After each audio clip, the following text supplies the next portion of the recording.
It irritates me sometimes at our church. I'll meet somebody. Well, I'll be in a group of friends, and this is Jock, this is Paul, and this is Abe, and I'm like, wait a minute. They didn't say this is photographer, this is filmmaker, this is the plumber, the butcher, the baker. But for me, it's Abe. People can't separate me because what I do is kind of unique. You want a tight shot of this? Tight shot. It says Abraham Lincoln. Oh, yes. That's the good stuff.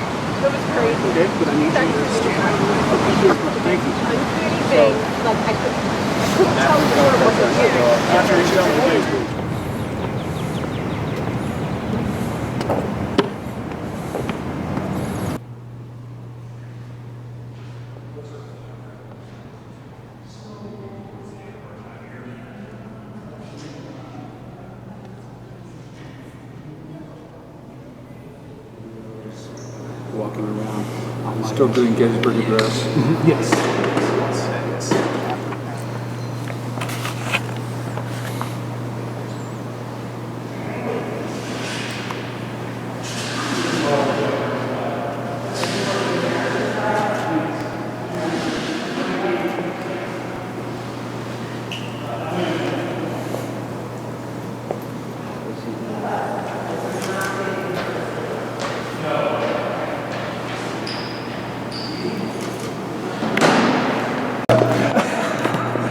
Yeah, talking about your own funeral is always a little... Yeah, I can imagine. Prickly, to say the least. Yes. This is what I want to ask you, though.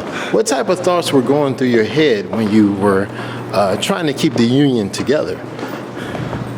Well, very often hopelessness. Hopelessness. I mean, people in those days it's kind of like 9/11 every week. Okay. 9/11 every week. And nobody knew for sure how it was going to turn out. Right. And to make it even worse, the experiment in government that we were trying to save was pretty unique. Democracy hadn't caught on in the world, and most of the governments throughout the world were. Mr. Ed probably remembers you. Either a monarchy or some kind of dictator, autocrat, and they did not want this form of government to succeed. Got you. So if you read newspapers of the day, you'll see that most of the world was rooting for the South. Right. Because they wanted the American system to dissolve and prove that stupid, ordinary,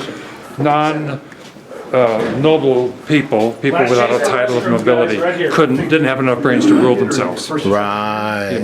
So most of the world was rooting for the South. Most of the world, yeah, definitely the European. Restroom? Anybody need to go? Okay. All right, let's go. Okay. There were some people groups that were not rooting for the South, such as the Irish common folks that had been oppressed by the ruling classes.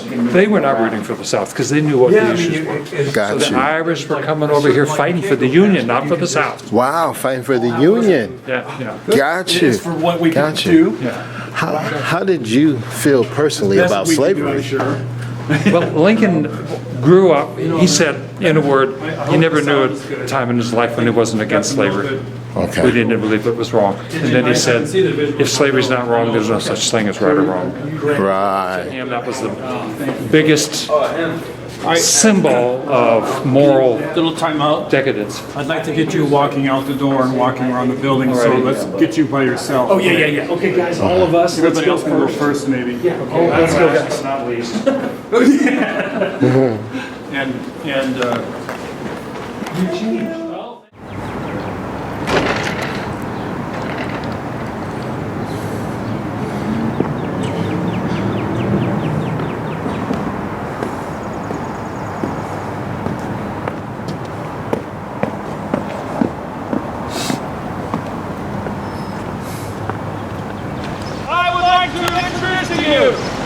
Our nation's 16th President of the United States, Indiana's own Abraham Lincoln.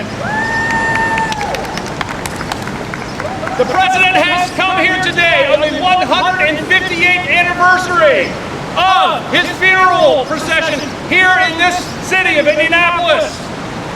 And now he will recite to you the Gettysburg Address.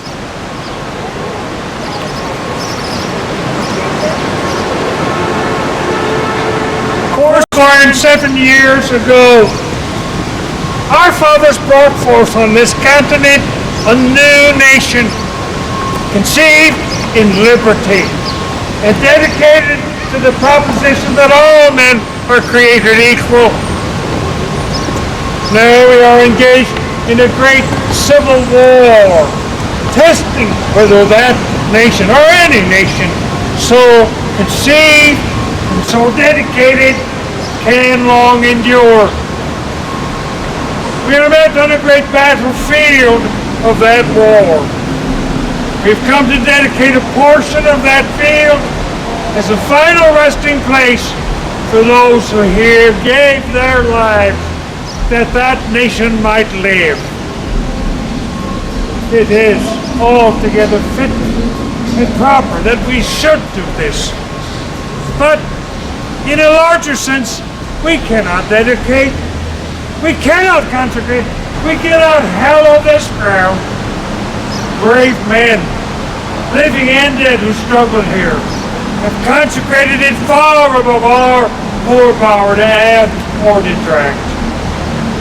The world will little note nor long remember what we say here, but it can never forget what they did here. It is for us, the living, rather, to be dedicated here to the unfinished work which they who fought here have thus far so nobly advanced.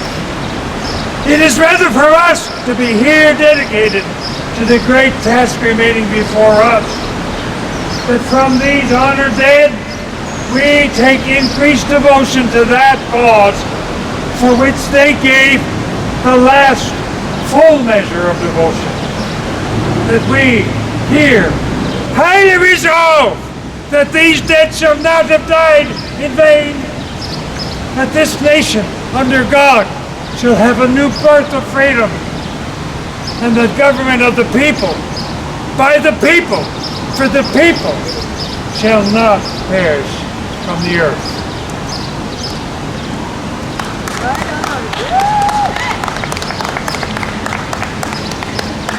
Ladies and gentlemen, we will now the President will now lay a wreath of honor for Indiana's fallen heroes who have served their nation with all the lives of good.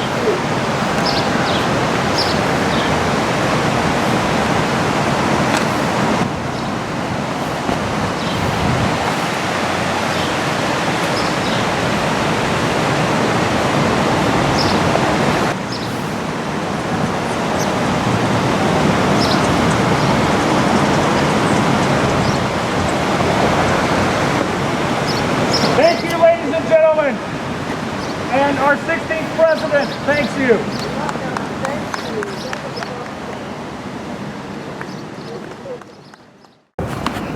All righty.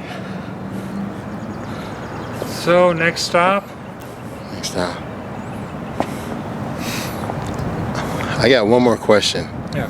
What were you thinking before John Wilkes Booth walked into the balcony? Well, it's hard to say. They say that Lincoln and Mary were enjoying the play. So it happened at a time when there was a lot of laughter. So he was probably laughing and enjoying the line. They had been talking about their plans for after the second term was over, and one of the possible topics that's been suggested, and I think it was by Mrs. Lincoln, was that they would travel to the Holy Land. Travel to the Holy Land. Yeah. Yeah. So, What was your plans for the country right before you met John Wilkes Booth? oh, okay. Well, his second term plans were, of course, to establish the proclamation collateral issues such as voting rights for the freed people. Citizenship was not that wasn't a federal issue, and voting rights was also not federal. It was both of those were state, but there were things that Lincoln could do to influence the states in those arenas. But certainly federal courts. The federal court system was one because as slaves, the freed people didn't have status in court.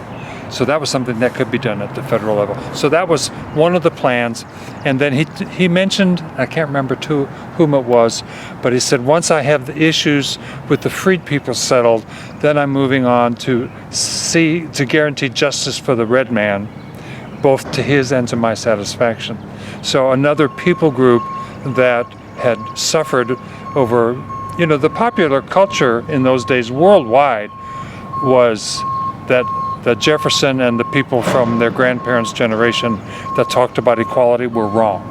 Right. And that now we know that there definitely are inferior species. And Origin of Species had been published on that premise back in 1859 and a number of works before that. So Lincoln was really swimming against the stream to pick out some of the so-called inferior people groups and say, we are going to guarantee an equal start and a fair chance in the race of life for those people too. Right. So then there were just some practical things. The transatlantic cable had been severed before the Civil War began. That they wanted to get that reinstated, and there were already plans on running the telegraph across the Bering Straits through Russia and Europe and uniting the world electronically. And so that was there as well. Goals. So, yes, sir. Yeah. Okay. And of Let's course, get then back. they had personal desire to go to California once the railroad was finished. Right. Transatlantic Railroad, Transcontinental Railroad, excuse me. So, What was the reason why you were assassinated? well, because Booth did not believe in equality for all, and he believed that what Lincoln did was wrong, but also he believed it was unconstitutional. And in peacetime it would have been, but in wartime things change. It's like when there's a fire or any kind of emergency situation, suddenly the rules are all different. And that's why Lincoln clung tenaciously to the war powers thing all through that period, because he knew if it ever went into Congress, it wasn't going to happen. So it had to happen as an act of war. Yes, sir. To win that. Be safe. Yep. Don't sit in no If I wanted to be balconies. safe, I wouldn't have even gotten out of bed this morning. Life isn't safe, especially if you want to have a good time. That's right.